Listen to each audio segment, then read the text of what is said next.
Who were you before you became who the world told you to be?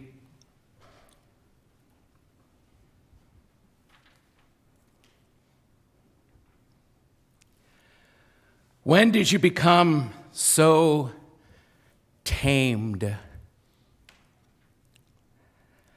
Some would suggest it was around the age of 10. That there's a little girl or a little boy you locked away then, and she is crying out, "I'm still here."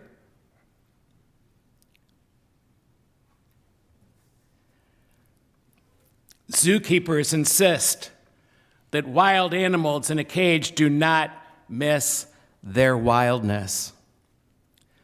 Born in captivity, they have never known anything else but this life that was created for them. They are safe here, they say.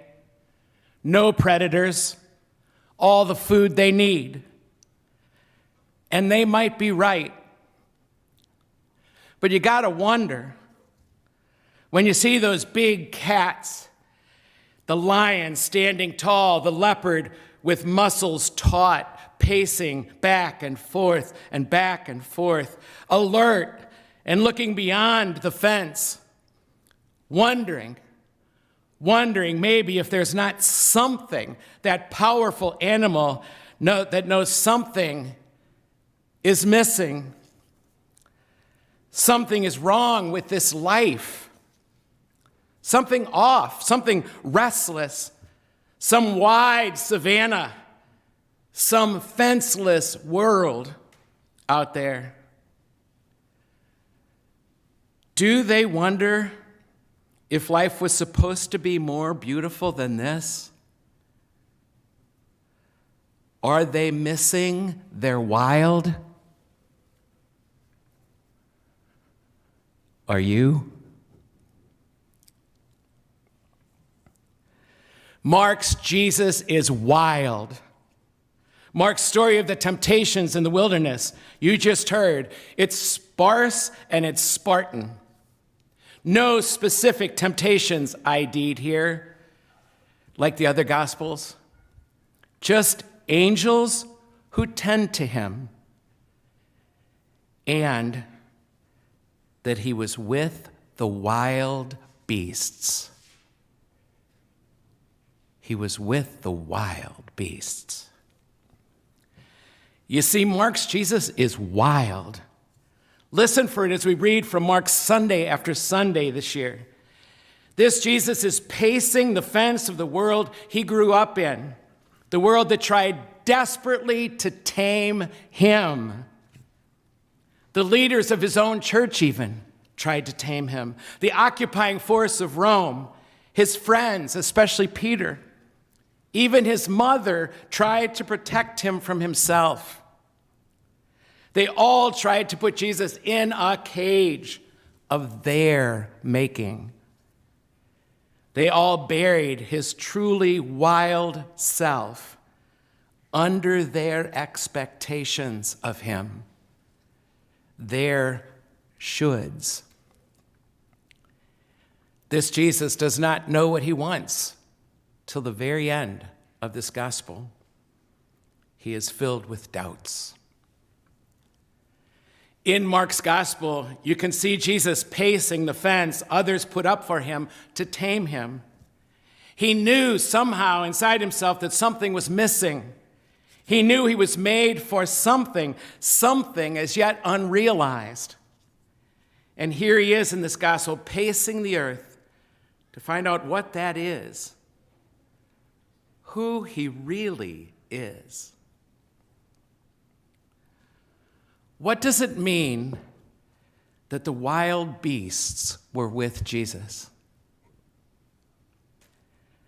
I propose to you that their sheer wildness was an inspiration to him, and that they were kindred spirits to him.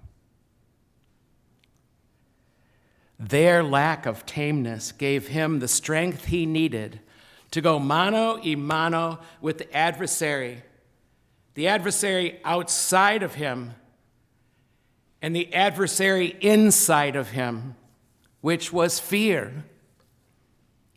The adversary who is relentless at trying to divert, distract, and seduce Jesus away from himself. Perhaps the wild beasts were tame in comparison with Jesus, who continues to confound our expectations, even his own expectations of himself, who's always surprising us. We have all grown up in cages, the cages of other people's expectations of us. Societal norms, our own insecurities keep us from dreams we once had for our lives. I thought I would be happier than this by now.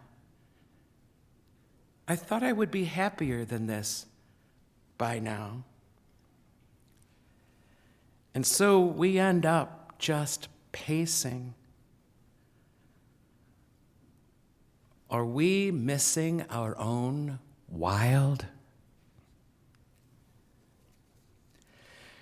There will be so many people along the way who will try to convince you to be somebody other than you are. There will be so many who will try to change you into themselves. There will be so many who will try to tame you. And even you will try to tame yourself. I can't tell you how many young men and women over the years were tormented by the thought that they might be gay.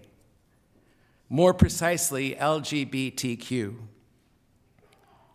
Who put them in that cage? Some died there. Some died by their own hand because of the homilies they heard, the shaming of their parents, society itself.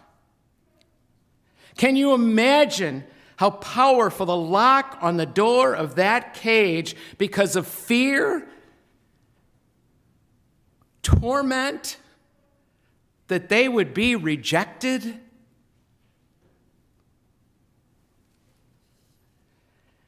My sisters, you have been buried under shoulds. My generation, and therefore your moms and grandmas, suffered this the most in our day. You're expected to be so much to so many.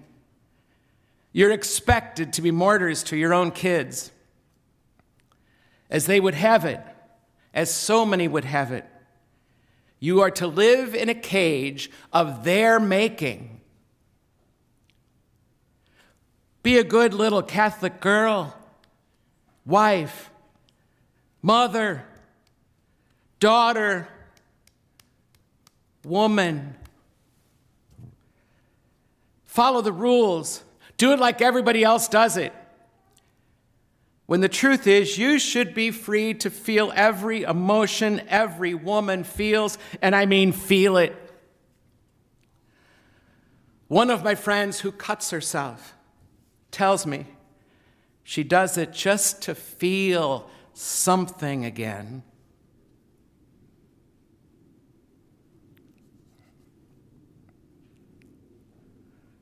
My brothers, you too. How many have told you you can't feel that? You are in cages as well. You too are not allowed to be whole, to be human, to fail, to cry, to experience pain, and talk about it with another human being, even with another, and maybe especially with another man. When was the last time you were vulnerable and your partner, your friend, told you that was not okay? with one signal or another, or even their words? When was the last time you were vulnerable, or is that not okay? Burying what you want, not even knowing anymore what you want. So busy trying to please everybody else, meet all your responsibilities, that you've lost any sense that that is not you. And so now you feel depressed, anxious. You've become workaholics, alcoholics, unhappy. You find no depth in your relationships because you don't even know enough of yourself to share yourself with the person right across from you. And now you live in the fear of saying the wrong thing. Who put you in those cages? Parents. No parent really wants their child to be wild. Yet aren't they? Aren't they supposed to be? How do you know if you went too far in taming them, or just far enough?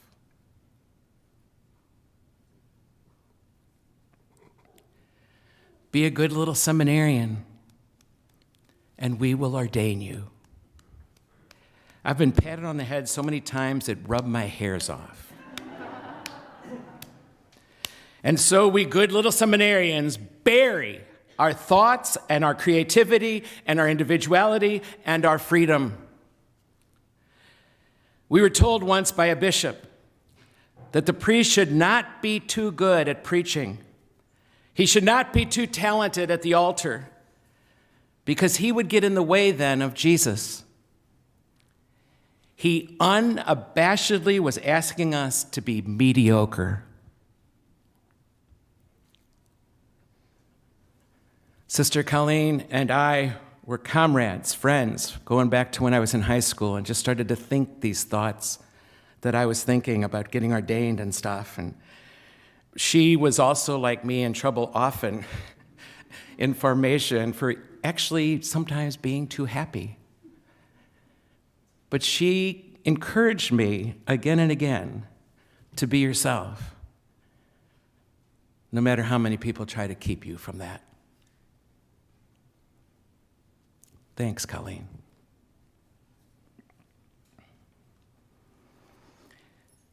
Is that why maybe over the years I've taken such a shine-in to the wild students on campus? Is it because I want to tame them or become them?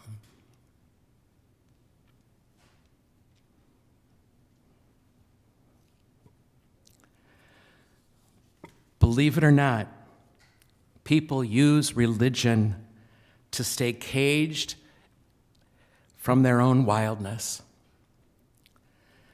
So many would rather pray than live, when prayer should do just the opposite. Ask yourself, please ask yourself, is prayer and the practice of your faith tapping down the feelings that are human and right?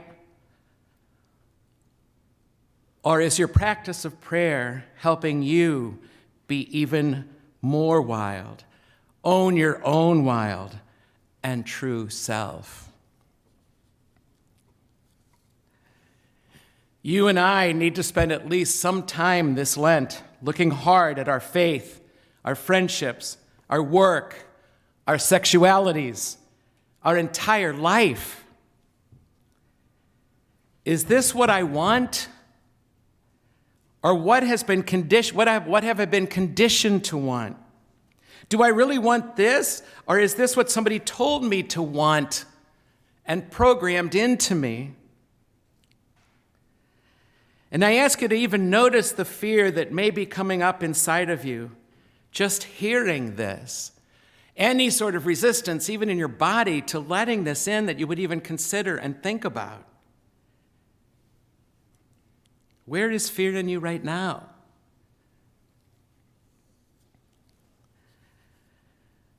Every once in a while, as you walk through life, you will remember you're wild. And you will feel alive. You will have tasted freedom from those cages, or at least maybe one of those cages.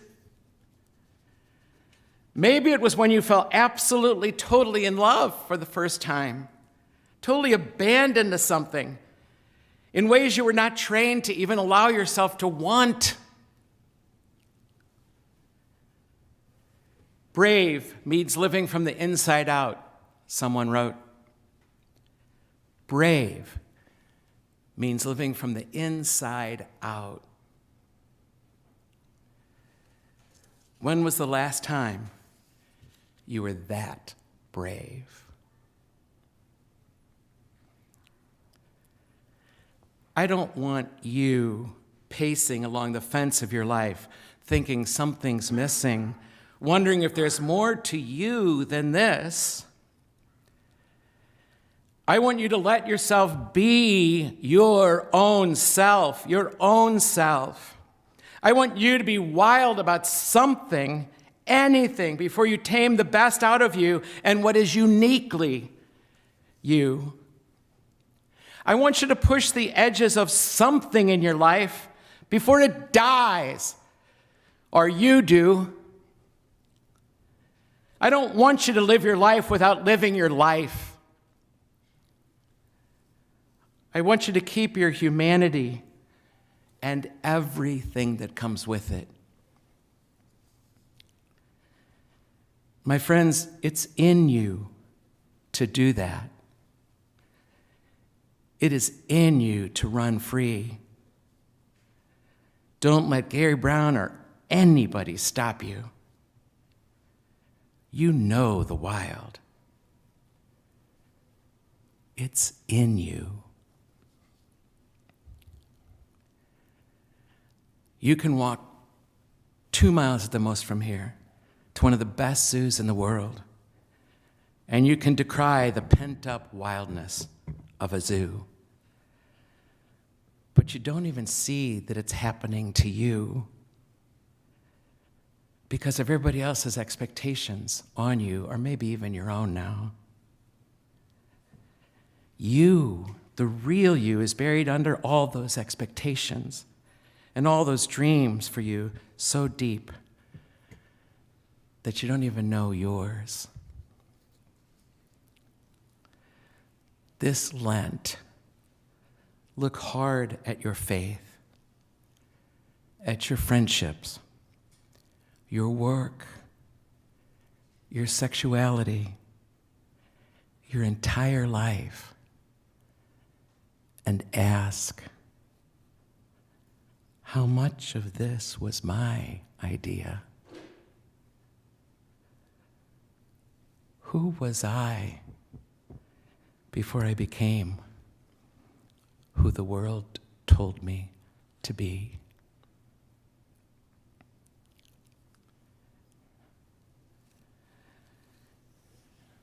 Maybe then, this Easter, we can step outside of ourselves and roar, here I am.